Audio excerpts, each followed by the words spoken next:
everybody. All my lovely Tuesday seekers, wherever you might be.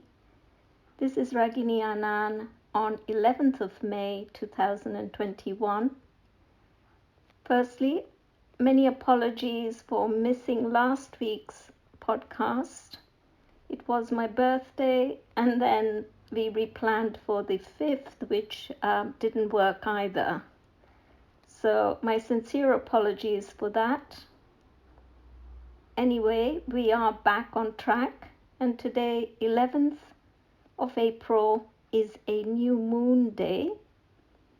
It is a day we particularly think of our ancestors in the Vedic tradition, and there are many rituals that allow us to remain connected with our ancestors in this Vedic culture.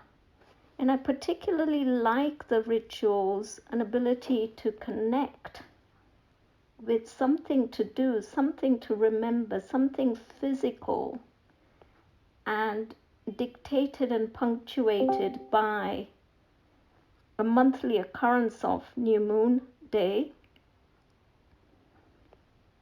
And on this day, we remember 7 generations of ancestors, both on the father's side and the mother's side, and connect with them in the morning with a small ritual of rice flour, black sesame seeds, a coin, some water, and what's known as durba grass. And you just literally just connect consciously with all those ancestors, and you say, Vishnu being the god of maintenance, please connect me to my ancestors, my 7 generations on my father's side, 7 generations on my mother's side, and please let them take this offering and help them remove their karma, and let it be a currency that helps them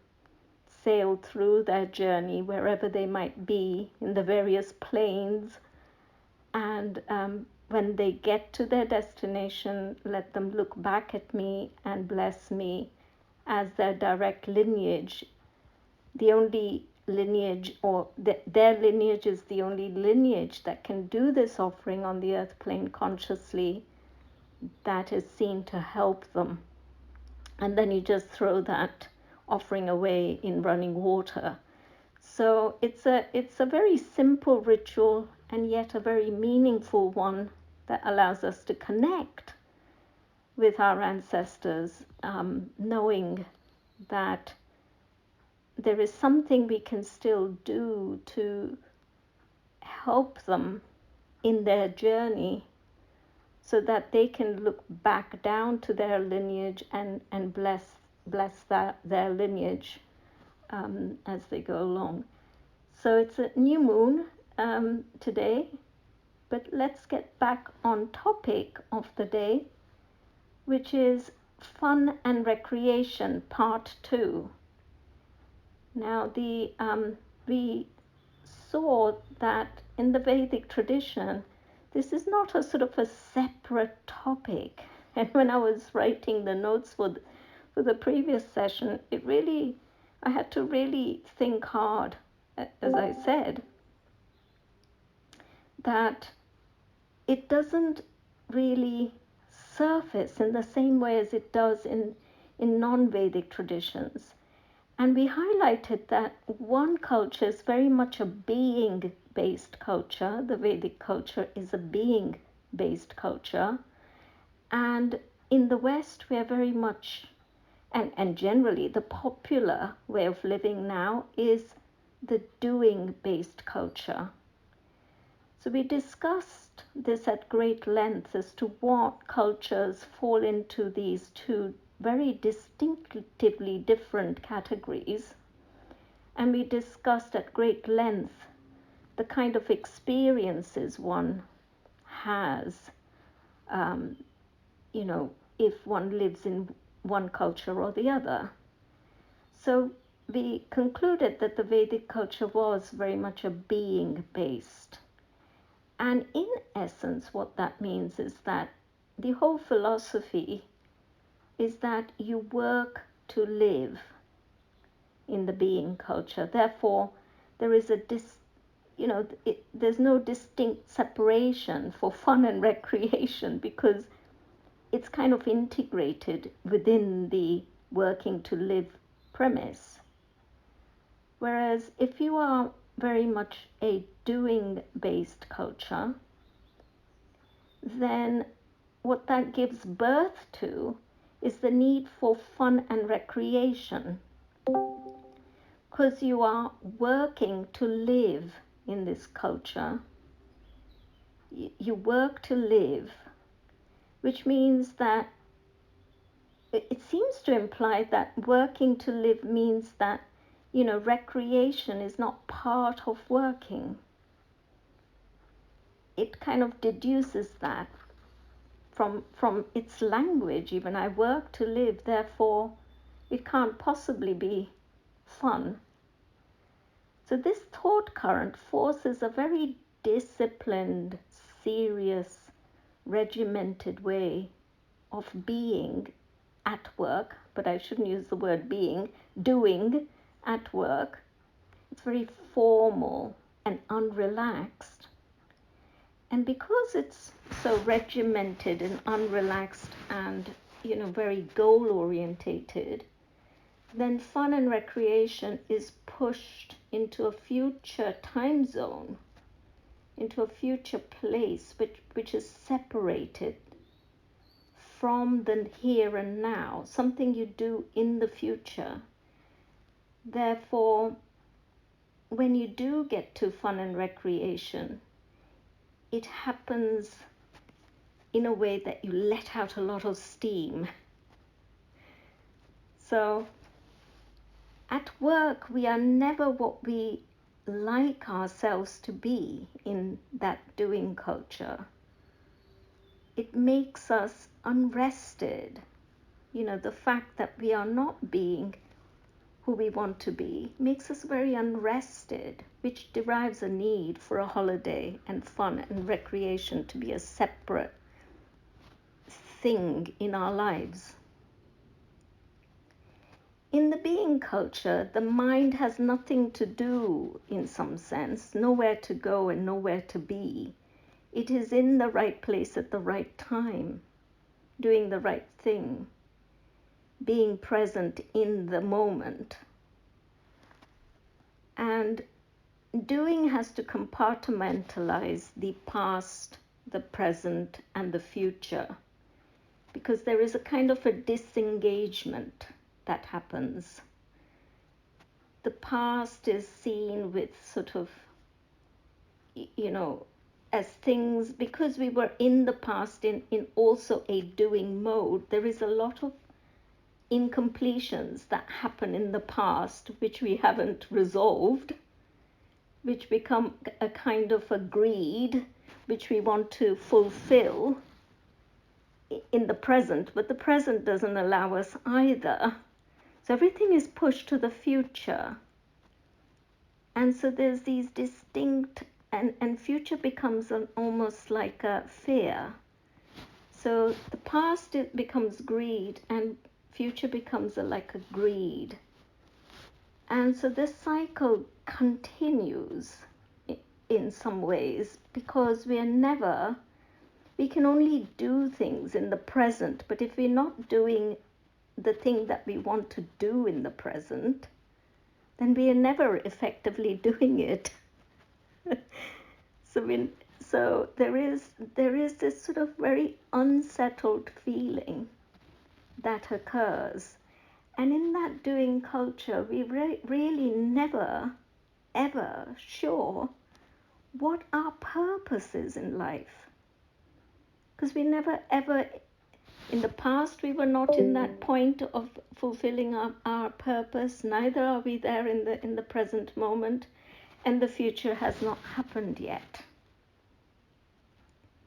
So as you can see, it's the doing culture, although it creates a lot of output and creates a lot of material things, it leaves us a bit sort of empty when we try to ascertain what have we achieved, what is our purpose, what was our goal.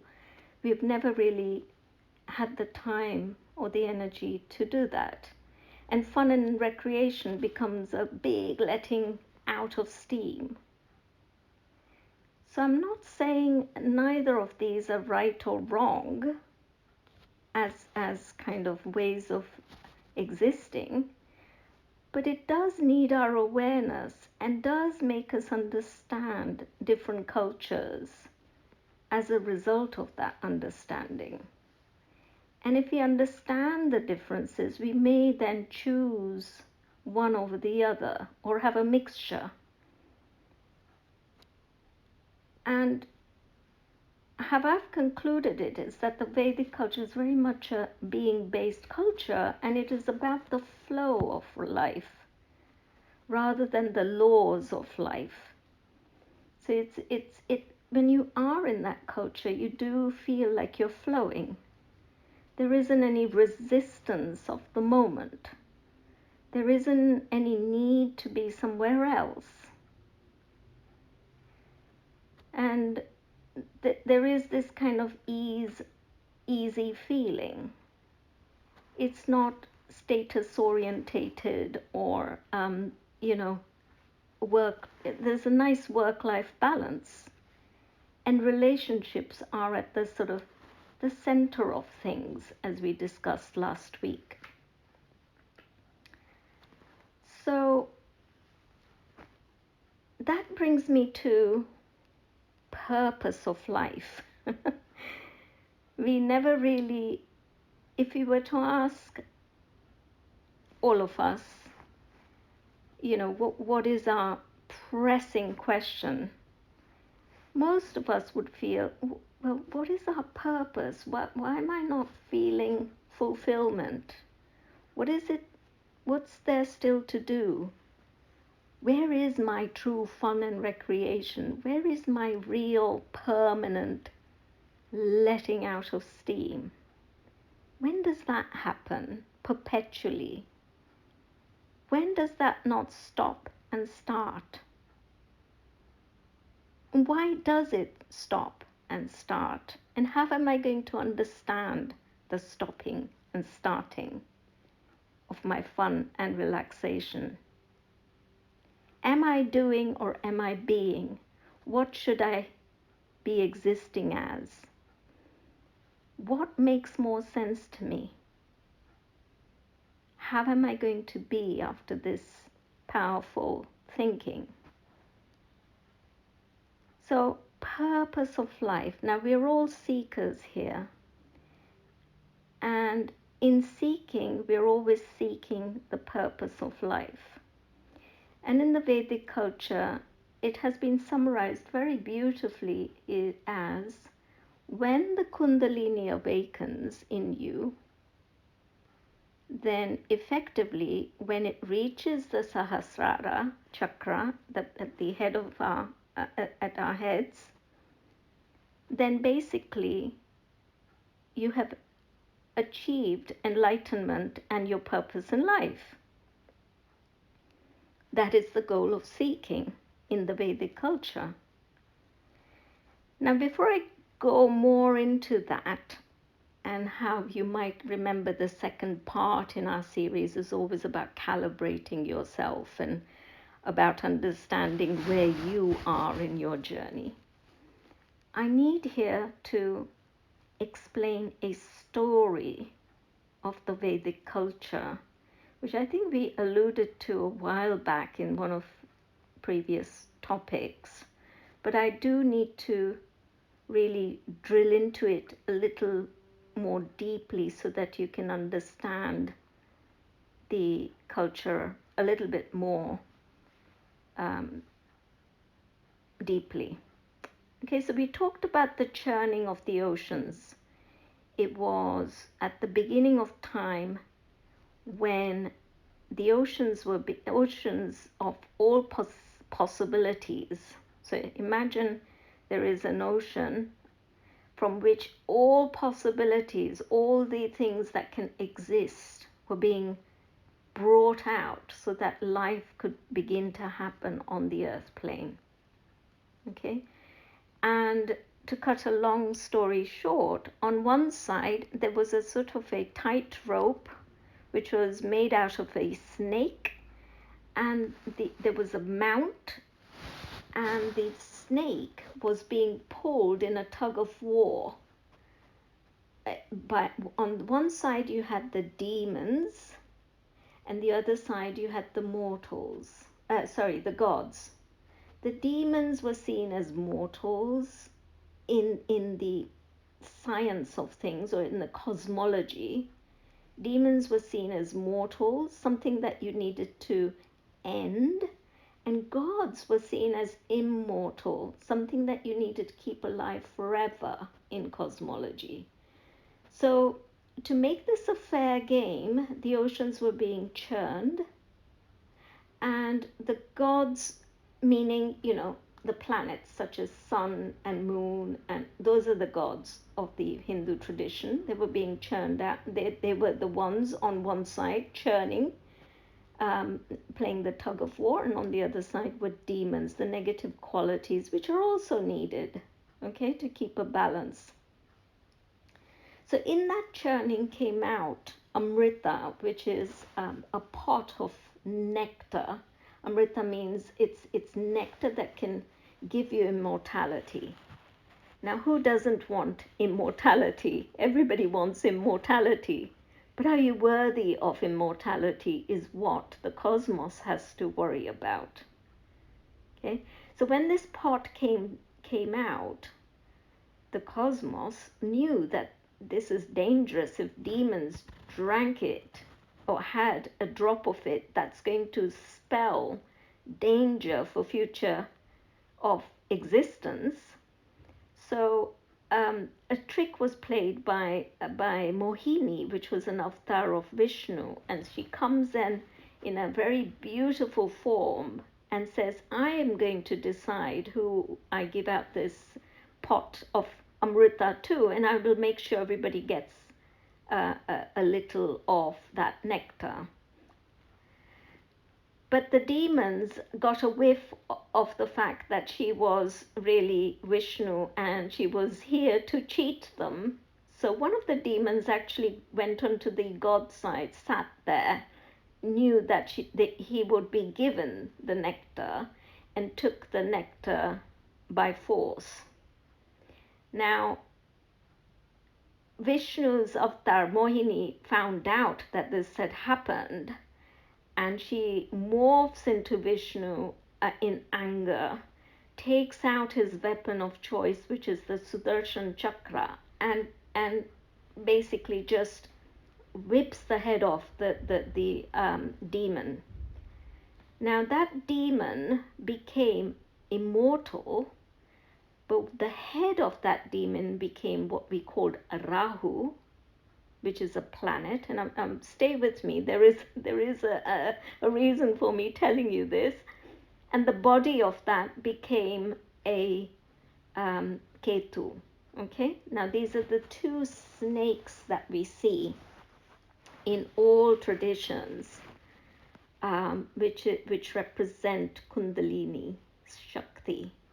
Okay, now these two demons became immortal, so they became planetary beings. So that's where we are, and we live with them, and they have a reason for being there, because nothing happens in cosmos without the blessings of Vishnu, Brahma, and Shiva. So it was all planned to be perfect. So in the Vedic tradition, we have 9 planets. Rahu, which is the upper lunar node, the head of the demon that was slayed, who's still immortal, and Ketu, which is the lower body of that demon, and it's called the lower lunar node, lower moon node. Now, these planets are responsible for the eclipses that happen in the sky when the sun gets eclipsed or moon gets, there's a whole astrological reason for them, but I will let you do the research. But the 9 planets are Rahu, Ketu, Sunny being Saturn, Sukra, Surya, Chandra, Budh, Guru, and Mangal. Okay, so you have the 2 nodes, you have Saturn, you have Venus, the Sun, Moon, Mercury, Jupiter, and Mars. And basically these are immortal gods. They've been there for as long as existence in this cycle has happened, and they basically are there in the sky to dish out, if you like, time, okay, kala, and your time in particular, your emotional time and your mental time is all connected with where they are placed, these planetary bodies in the sky.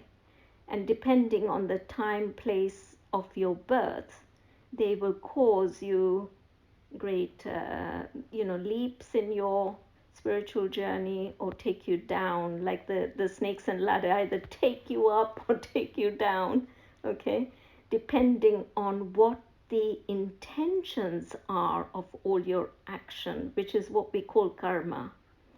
Okay, karma is actions, but it's not the actions, it's the intentions with which you do it. And are those intentions seen as good, or are those intentions seen as bad? Okay, and that dictates the lessons that will be dished out for you by these planets. So there's a lot of sort of astrology and everything that I've given you. Bear with me. So that's just the 9 planets, okay? Now, what happens in the doing culture versus the being culture? Being culture is very, how can I say it? In the Vedic culture, this tradition of raising your Kundalini is kind of done almost from sort of, baby steps. When you are just a baby, you're taught the kind of the science of, how to be in the being culture. Now, Kundalini is kept in the root chakra because it's a journey. Life is a journey to go from Nar to Narayan. Nar meaning at the bottom of your Kundalini, when it's in its coiled form, to Narayan, which is the completely awakened form, enlightened form.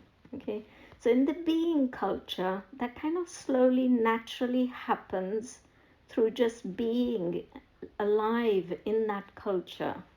The Kundalini is slowly rising. If you're doing Vedic culture properly, that is.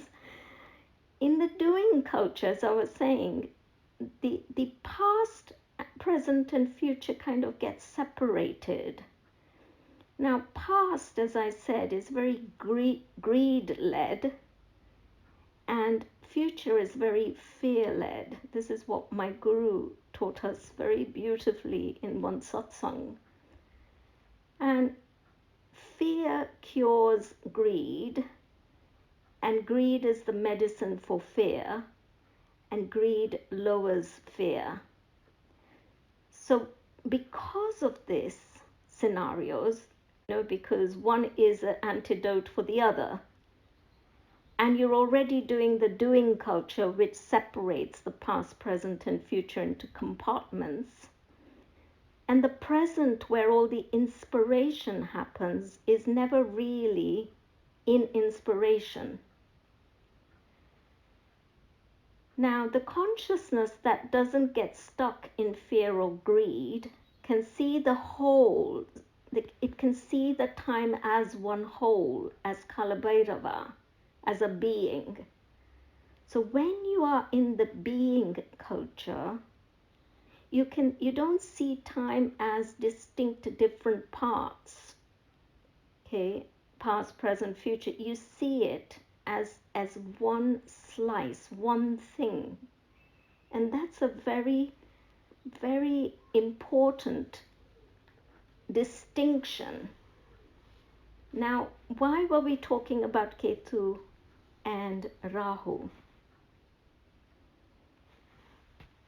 I was talking about these shadow planets because they're very important in raising the Kundalini from Nar to Narayan. It's the journey, the purpose of life, the thing that we're stuck not knowing about. Where are we going? Why are we here? Why do we feel the itch all the time? Why are we unfulfilled? When will it be steadied? When will I always have fun and recreation in every moment? Okay, so to understand that, let's understand Ketu and Rahu. Now remember, I said Rahu was the head of the demon and Ketu was the body of the demon. Now, so Rahu is very mind active. He can see, he can hear, and he can think, but he can't feel. Okay, Ketu can feel because it's heart active. It's emotion active. Ketu is an entity that connects to your emotions and your spirituality. And Rahu is very much your mind and goals and purpose. Okay, so there are two bodies that are there on the planet for you to find a balance so that your Kundalini can rise. That's how I'd like you to see it. Now, Rahu has to decode the past, okay, which is Ketu, and Ketu has to decode the future. Now, that's probably kind of saying it in a very... Rahu has blind spots and Ketu has strengths. What we need to do as a method of collaborating or calibrating, not collaborating, calibrating where you are, is first of all work out what your difficulties and failures are in life that keep repeating themselves, whether it's in health, wealth, relationships. There will be failures and difficulties. Write them down. I would say that these are your purpose of life. Okay, and they're the sort of Rahu-centric dishing out of, life experiences. Rahu is saying, I'll keep giving you these failures and difficulties in your life till you decode your past. Okay, so you then look at Ketu. Ketu is all about your strengths, the things that you do naturally and easily. Your Shaktis, the things that motivate you. So write them down. What are your strengths? And these are things you can do in your sleep. This has come from your past life journey. And this is pointing you towards your blind spots, which are in the future, by introspection. So now what we need to do is, if we are very mind active, then we have to become a little bit more heart active. And if we're heart active, we need to become mind active to balance these two sides. So you've got your strengths, which are your Ketu's, gifts, and you've got your Rahu's gift, which is he's giving you difficulties and failures to take you more towards your purpose and your goals. So you use your strengths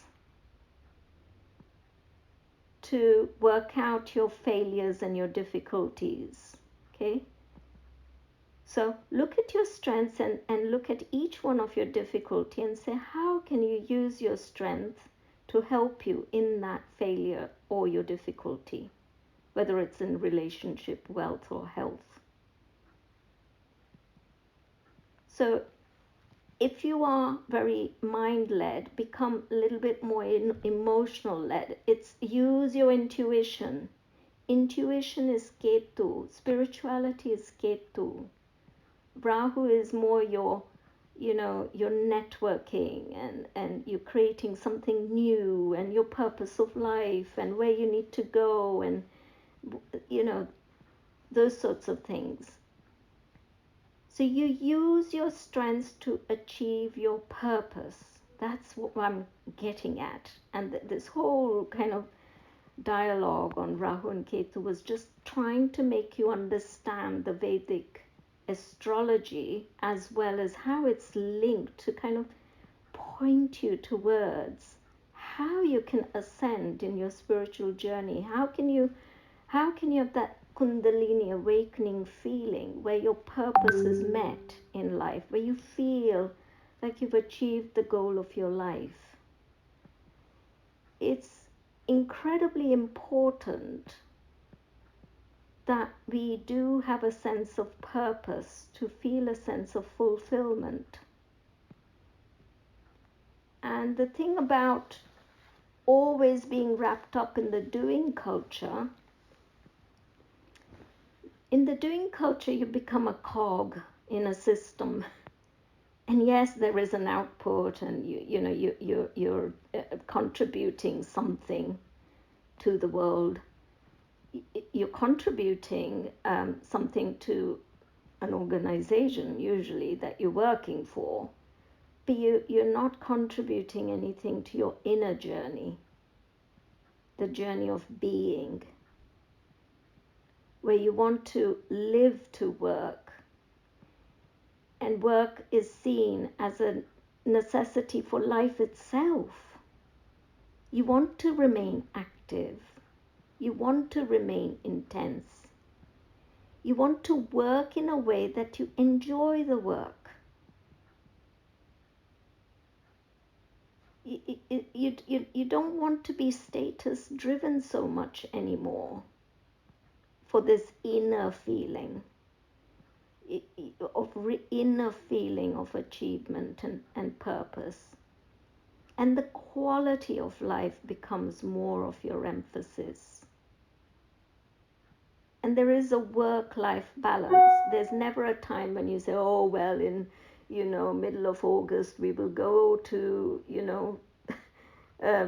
Venice and we will let our steam out, blow a packet, and then come back feeling completely depleted, with few pictures and a t-shirt and been there, gone there and got the medal.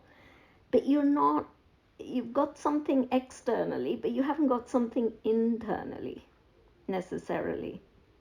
When you start digging, don't get me wrong, when I have been on holidays and enjoyed all of that, I have enjoyed it. I'm not saying that you don't enjoy it, but you have this overwhelming sense that can't be just it. I can't keep doing that. There must be something more. And being is who you are. What's underneath all the things that you're doing, it's going deeper into your physiology. By being, you're going deeper into the sediments beyond the doing.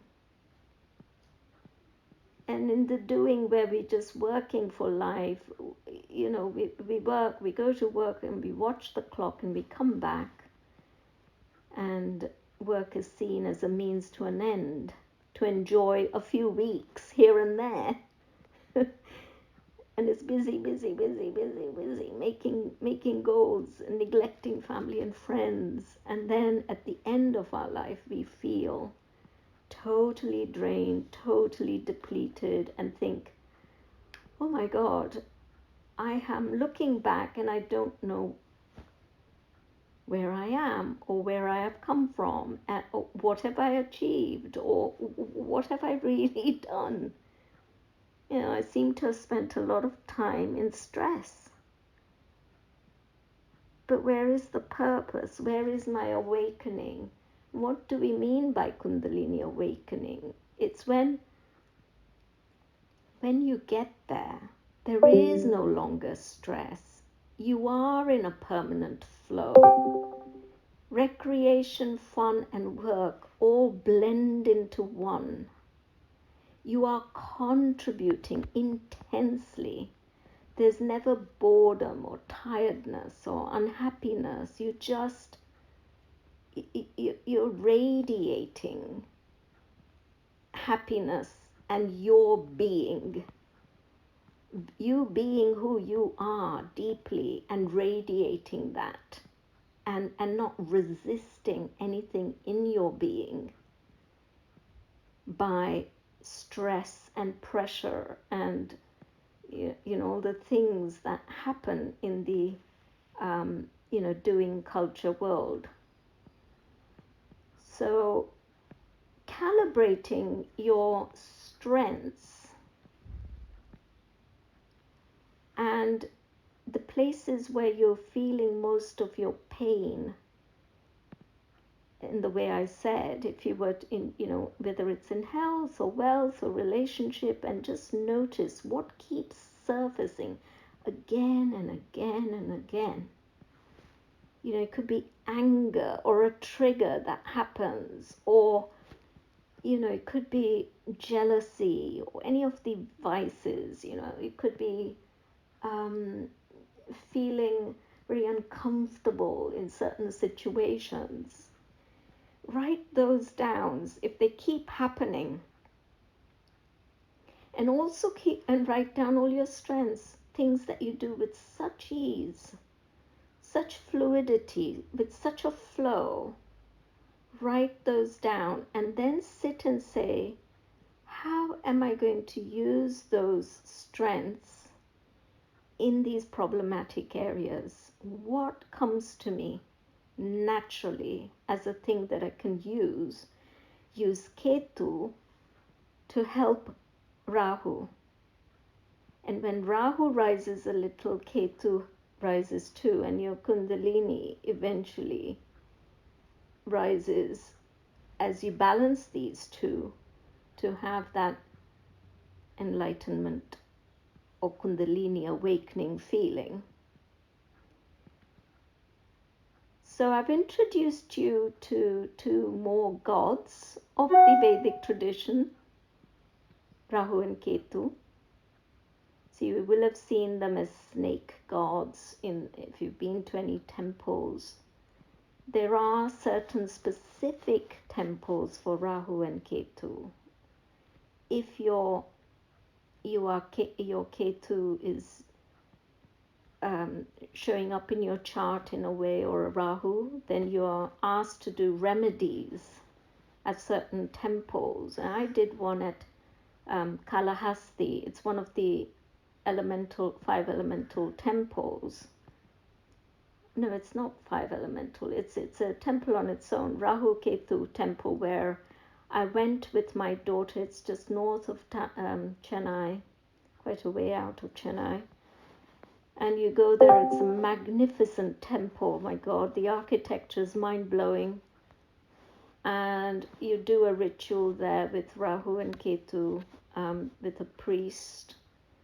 And you do come away feeling incredibly lighter. And I did see some huge changes in me after visiting that temple.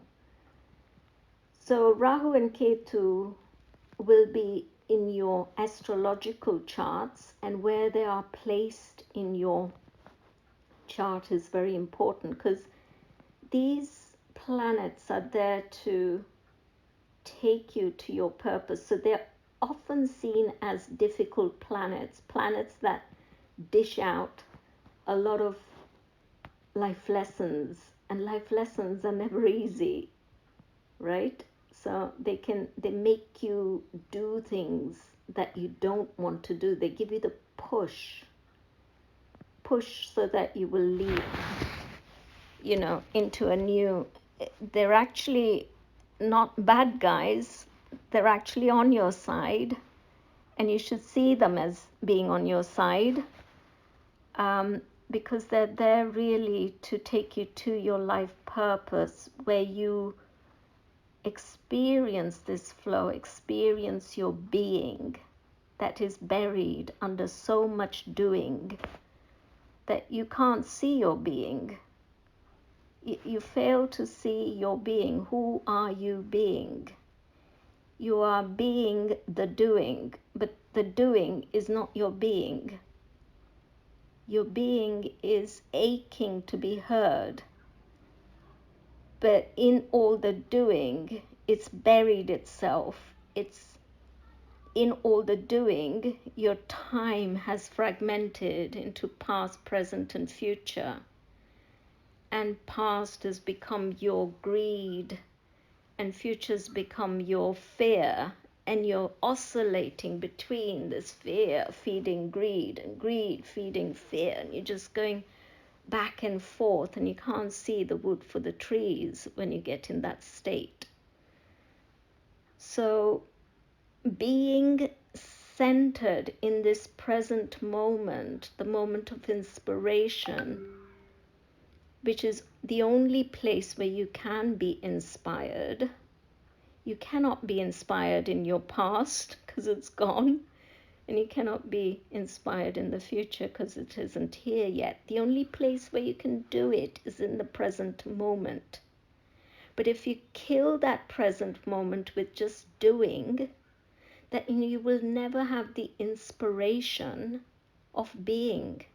You'll never experience the being state. So every past moment will have been lost, and therefore there will be fear that all future will be the same. So it's very important you understand why the experience of being in longer moments in this now state, this now moment of being, is so important for you, for all of us. And we have to stop this habit of doing. We become habituated in doing. When we're thinking of the past, that's doing. When we're thinking of the future, that's doing. When we're not focusing on being, that's doing. Okay? So we become habituated, and therefore we never experience the state of being.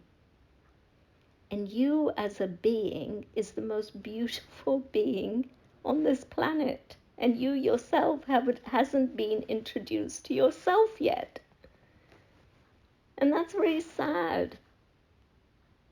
I need you to introduce yourself to yourself, please. Do everything you can to stop the doing, to be more in the being. And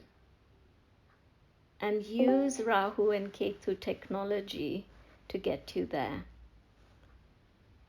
So that's all I have to say this week. And next week we have a new segment. I think it's friends and family. So I look forward to creating the work for that.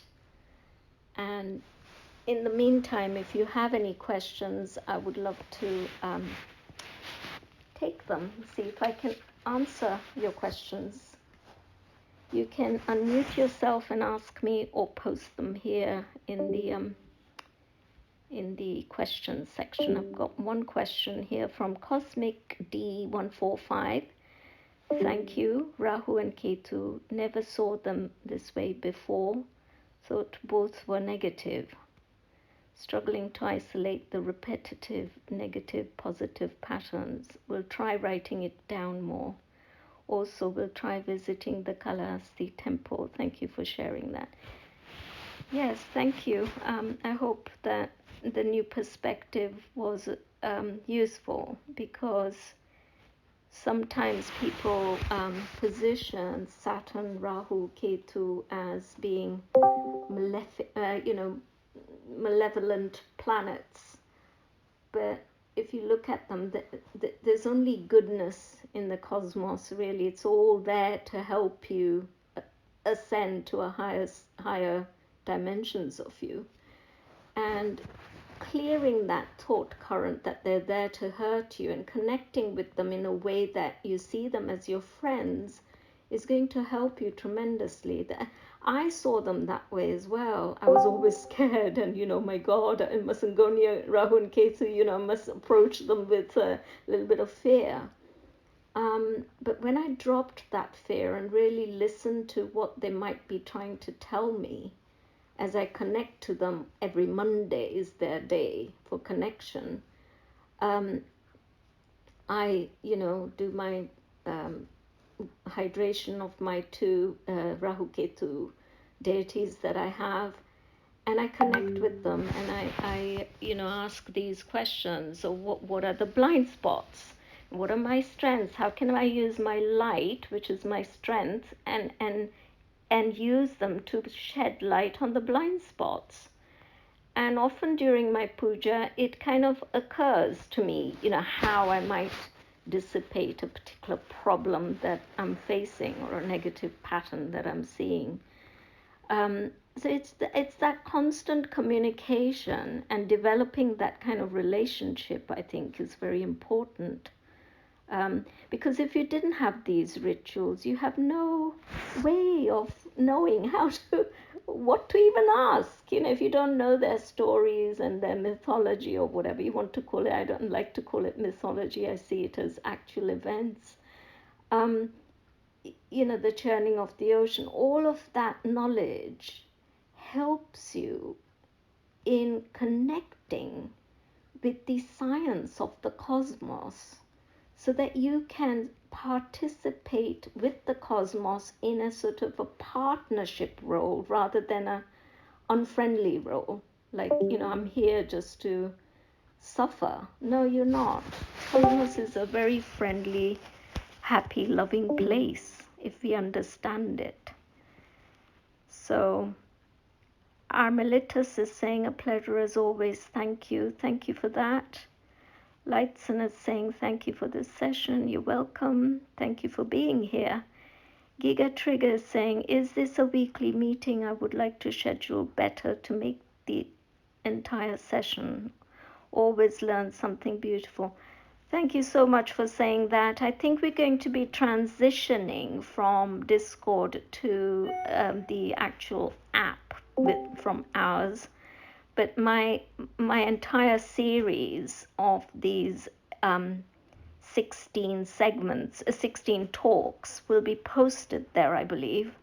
And so if you missed any, you'll be able to go back. And just to tell you what we did, we had 8 segments, whether it was money or I can't remember all of them. There were 8 segments. I did a sort of 2-part talks on each of those segments and talked about what the Vedic viewpoint would be, as we are talking about fun and recreation today, and we've got 8 such segments. So those will all be available for you, and you can listen to them if you find them useful. And Rock Use is saying, I love your sessions. Thank you so much. Well, thank you so much to you. And I look forward to developing the next session, because I never know what's going to pour out of me when I've just got the topics and I haven't really myself explored it from the point of view of Vedic culture. So I'm learning as much as I'm able to give to you. So it's a real sharing. So thank you for giving me that very intense experience of digging into my teachings and coming out with something that might be useful. So I wish you all a wonderful week ahead, and I shall see you again next Tuesday unless you have any other questions. I have a quick question. And by the way, thank you for the talk. It's very insightful. My question is there not a form or way of existence of simultaneous being and doing? That's an interesting question. Was that Pesky? I can't. I don't know how to recognize you. Yes, that's a very good question. And I think once you get to that and that Kundalini awakened state, you are doing both being and doing. You're in the flow. It's a bit like, I think last week I said that I've met a sushi chef in Tokyo who had been doing his work for close to 20 years. And even though he had mastered it, every moment he was mastering the moment, if you like, he was absolutely doing whilst being. There was no question in my head and that's when I really understood what being meant and what doing might look like if it's coming from your being. So I really believe that once you have reached that final Kundalini awakened state, and it's a progressive thing. We're all in a journey, and you will notice when you are doing even a simple act of cooking, when you're really being, you will just be doing it like you are the thing that you're doing. You've kind of integrated yourself into the doing. I don't know how to describe that, but yes. So the answer is yes. You can blend the two together, and that is the whole purpose of the spiritual seeking journey. And thank you for asking that question, because I didn't make that clear. Does that answer your question? Yes, very well. Thank you. I appreciate it. Thank you, Pesky, for asking it. Are there any more questions?